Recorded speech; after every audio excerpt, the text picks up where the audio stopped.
I'm Vic Myers. Welcome to The Resistance. Last night I recorded episode 2 of the Resistor Vic podcast, which is on Substack, YouTube, Apple Podcast, Spotify, and I'm working on iHeart. If you're a subscriber to my Substack, then you will get it first.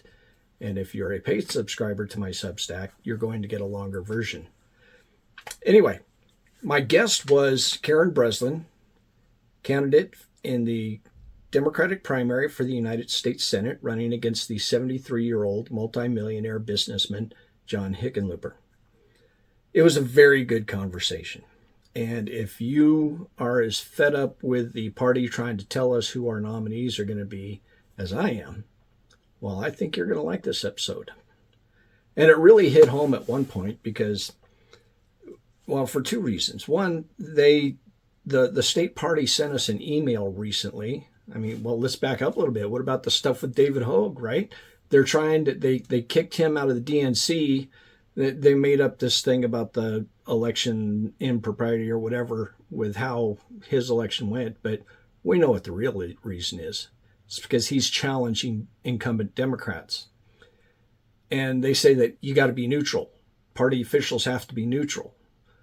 And then they sent us an email as a party official in the state, in our local parties, reminding us that we have to be neutral in all the primaries, that we can't assist as a party official one candidate over another.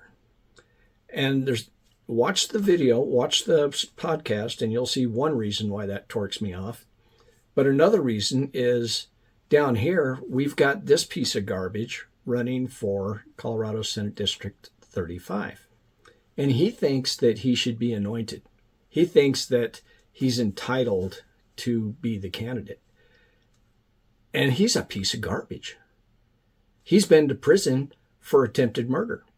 He's been to prison for assaulting women. And he thinks he's entitled to be the nominee. He doesn't abide by rules. That's part of his pathology, in my humble opinion, as a former correctional case manager. He doesn't believe in rules, and he was violating the rules of the local Facebook page for the local Dems, and he got blocked. So his response to that isn't to change his behavior. It's to start making false allegations against our party chair, disparaging her character. So I'm supposed to be neutral against somebody like that as a candidate? No, absolutely not. In fact, I'm looking for another candidate to run in that seat. And I will, as an individual and as a party member, champion that person, whomever it should be, because if I'm going to lead my local Democrats or help lead my local Democrats along with my chair, then I have a responsibility to lead them responsibly. And not letting them know what a piece of garbage this guy is would not be responsible leadership, now would it?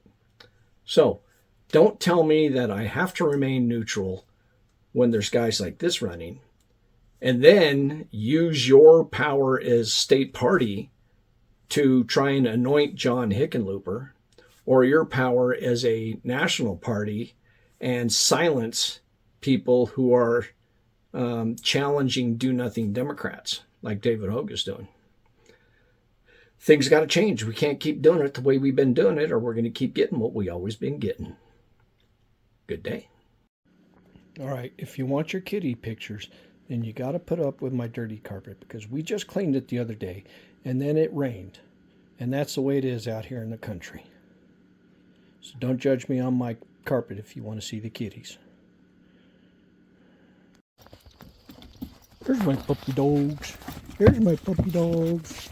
Here's my jealous puppy dogs.